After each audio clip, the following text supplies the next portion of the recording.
And joining us this morning from Phoenix is Flora Jessop, a cousin of Raymond Jessop.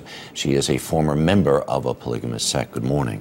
Good morning. There's some question this morning, even there in El Dorado, whether or not there'll be a possibility of a fair trial. Why might the jury pool be tainted there?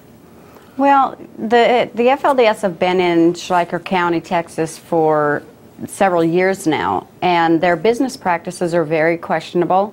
And I think that they've poisoned the well there with their practices, and it's going to be difficult to find a jury that hasn't had some kind of dealings with them.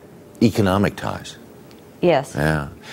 You were in a sect somewhat like this. Can you describe it just briefly? What is it like for children? What is it like for young women?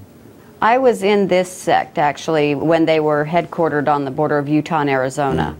And it's horror.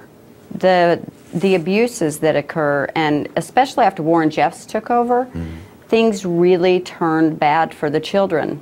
Children don't know who their parents are. They're moved from family to family. Warren Jeffs would decide that one man wasn't worthy and ship the wives and children off to another man and tell the children that their DNA was changing to match this new father's. Wow.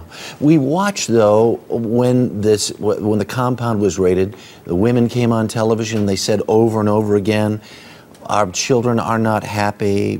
These accusations are false. They begged to get their children back. Do you believe that these women are somehow complicit? Yes, I do. I absolutely do.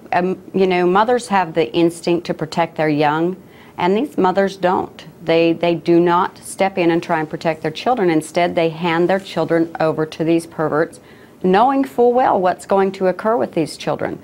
And that, to me, is just egregious in its own nature. Not only that, but everyone failed to ask the pertinent question why all those mothers were crying for their babies. And that was, where were the tears when they abandoned their children on the streets of Utah and Arizona? Thousands of boys were abandoned and left. All right, Flora, that's all the time we have for right now. Thanks very much for taking the time to speak with us. Thank you. Appreciate it.